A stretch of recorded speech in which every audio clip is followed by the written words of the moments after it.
আজ বিকেলে বসে আছি তো মনে হলো যে একটা দিদি আমাকে একটা কামরাঙ্গা দিয়েছিল মাখা করে খাওয়ার জন্য, তো ওটাই মাখা করি। তাহলে মাখা করতে নিয়ে আসলাম। প্রথমে সাইডের শক্ত অংশগুলো কেটে ফেলে দিলাম। এখন পিস পিস করে কেটে নিচ্ছি।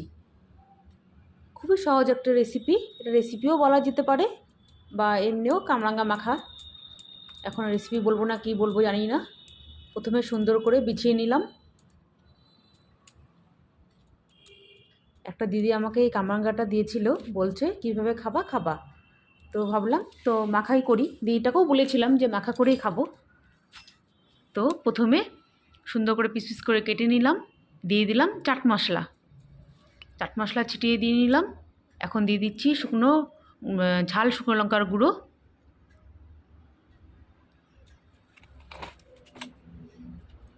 তারপরে দিয়ে দিচ্ছি লবণ। এটা হচ্ছে বিট লবণ দিয়ে দিলাম।